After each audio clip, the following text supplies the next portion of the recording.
इस मूवी की शुरुआत में हमें एक कपल को दिखाया जाता है जिनका नाम रिची और हैली होता है, जो वेस्ट वर्जीनिया के जंगल में एक सुनसान सड़क के किनारे क्लाइंबिंग कर रहे होते हैं। और जैसे ही रिची ऊपर पहुंचता है तो उसे अपने सामने गंदे पानी से भरी हुई एक नदी दिखाई देती है और अपनी जीत की खुशी मनाते हुए वो हैली को जल्दी से ऊपर आने का इशारा करता है। दूसरी तरफ हम हैली को देखते हैं जिसका पांव ऊपर चढ़ने के दौरान फिसल जाता है और वो हवा में लटक जाती है, लेकिन खुद को संभालते हुए वो एक बार फिर से चढ़ने की कोशिश करती है, जहां इस बार वो रिची को हेल्प के लिए पुकारती है, लेकिन रिची को सामने ना देखकर वो परेशान होती है। फिर अचानक से उसके चेहरे पर खून के कुछ खतरे गिरते हुए देखकर वो काफी हैरान रह जाती है। अब इसकी नजर रिची पर जाती है जिसे कोई उठाकर नीचे फेंक देता है। अब इससे पहले वो कुछ समझ पाती, कोई उसे जोर से ऊपर खींचना शुरू कर देता है, लेकिन वो जल्दी से अपनी रस्सी को काटते हुए खुद को संभालती है, पर वो संभल नहीं पाती और नीचे गिर जाती है, जहाँ उसकी नजर रिची की डेड बॉडी पर पड़ती है, जिसे देखकर वो रो पड़ती है और काफी डर जाती है। अपनी जान बचाने के लिए अपनी कार की तरफ भागती है, लेकिन तभी अचानक उसका पांव एक कांटे के तार में फंस जाता है और वो गिर जाती है और वो कातिल इसे खींचकर अपने साथ ले जाता है। हमारी नजर इस एरिया में हो रही वारदातों पर जाती है, जहां न्यूज में इस एरिया में एक के बाद एक गाड़ी का लापता होने की बात होती है। अगले सीन में हम क्रिस को देखते हैं जो उसी एरिया से होते हुए इंटरव्यू के लिए दूसरी शहर जा रहा था। जर्नी में वो ट्रैफिक जाम में फंस जाता है, जिसकी वजह से वो लेट हो रहा था।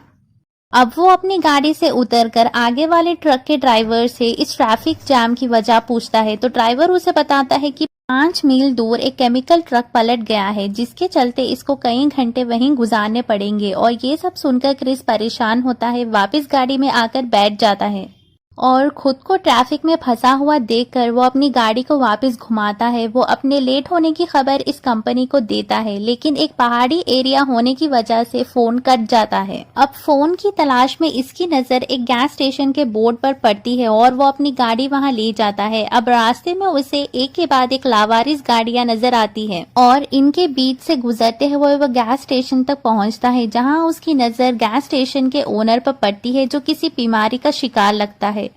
अब वो गाड़ी से उतरकर कंपनी वालों को इन्फॉर्म करने की कोशिश करता है, लेकिन फोन डेड होने की वजह से वो कॉल नहीं कर पाता। अब वो गैस स्टेशन के ओनर से शहर पहुंचने के दूसरे रास्ते के बारे में पूछता है, लेकिन वो इसकी बातों को नजरअंदाज कर देता है।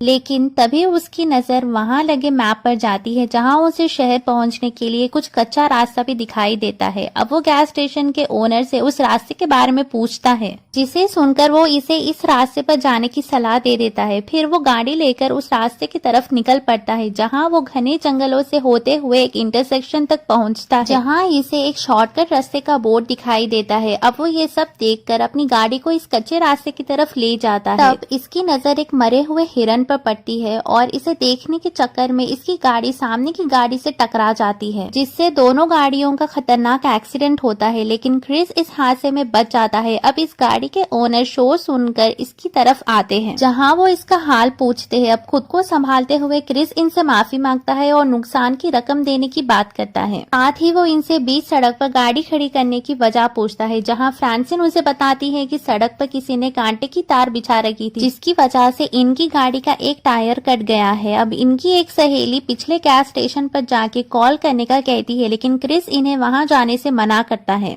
और सभी अकेले चलने का फैसला करते हैं। लेकिन इवान और फ्रांसिन गाड़ियों की देखभाल करने के लिए पीछे ही रुक जाते हैं। अब रास्ते के वक्त उनकी नजर सड़क पर मरे एक नेवले पर जाती है, जिसे देखने से लगता है कि किसी ने बीच से ही इसको चीरकर फेंक दिया हो। थोड़ी दूर जाकर इन्हें जंगलों में गाड़ियों के कुछ जलते हुए टायर दिखाई देते हैं, जिसे देखकर उन्हें खतरा नजर आता है। फिर वो आगे बढ़ते रहने का फैसला करते हैं।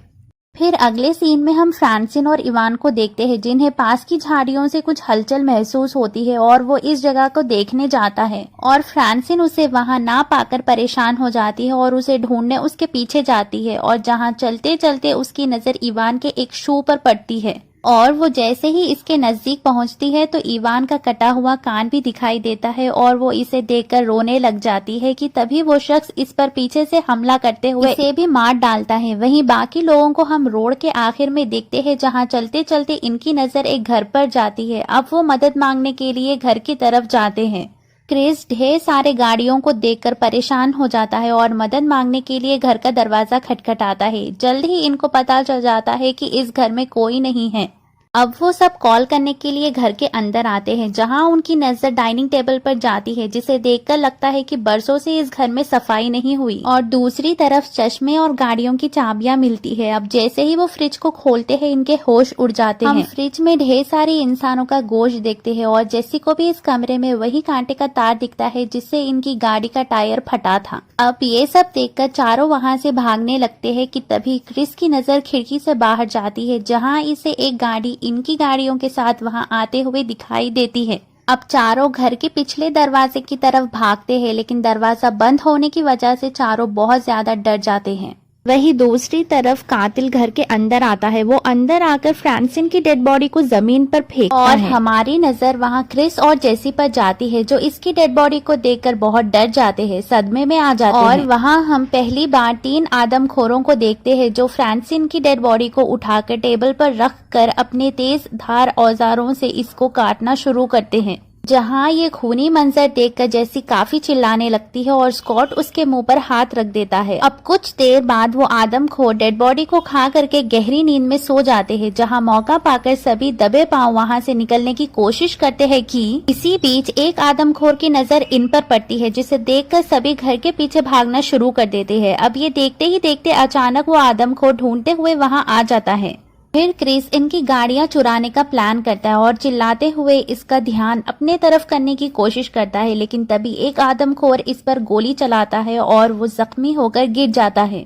ये देखकर बाकी 3 हैरान हो जाते हैं। अब स्कॉट को जंगल में भागते हुए देखते हैं और जैसे ही इसकी नजर इस ट्रक की तरफ जाती है और वो इस ट्रक को देखकर इसकी तरफ जाने लगता है कि इसी वक्त एक तीर इसके सीने में आर पार हो जाता है और तीनों अपनी जान बचाकर भाग निकलते हैं, जहां कुछ दूर जाकर इनका ट्रक कीचड़ में फंस जाता है और इन सबको वो ट्रक वहीं पर छोड़ना पड़ता है। तीनों अपनी जान बचाते हुए जंगल से सड़क की तरफ निकल पड़ते हैं। दिन से शाम हो जाती है और वो आदमखोर इन तीनों के शिकार पर निकल पड़ते हैं। दूसरी तरफ वो तीनों थक कर एक जगह आराम करने के लिए रुकते हैं, जहाँ कार्ली इनको ऊपर देखने का इशारा करती है और जैसे ही वो पलट कर देखते हैं, इन्हें अपने सामने एक वॉच टावर दिखाई देता है, जिसे देखकर वो खुश होते हुए ऊपर चढ़ते हैं और ऊपर किसी को ना पाकर वो उदास हो जाते हैं।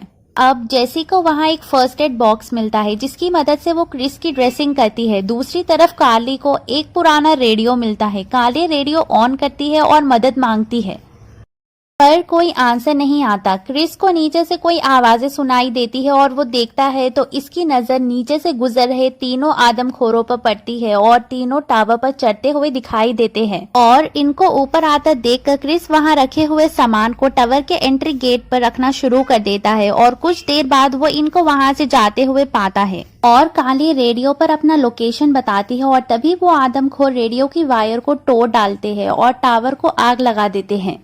अब खुद को जलता देखकर काली भी अपनी जान बचाने के लिए वहां रखे एक बॉक्स की मदद से टावर की खिड़की को तोड़ देती है। फिर क्रिस की नजर टावर के नीचे पेड़ों पर जाती है और तीनों अपनी जान बचाने के लिए पेड़ों पर कूदते नजर आते हैं, जिन्हें नीचे खड़े आदमखोर देख लेते हैं और तीनों को पकड़ने के लिए पेड़ों पर चढ़ना शुरू कर देते हैं और इनको आता हुआ देखकर वो तीनों एक पेड़ से दूसरे पेड़ पर जाते दिखाई देते हैं, जहां एक पेड़ को पार करने के दौरान एक आदमखोर काली के नजदीक पहुंच जाता है और मौका पाकर अपनी कुल्हाड़ी से इसके चेहरे पर वार करते हुए इसके 2 टुकड़े कर डालता है।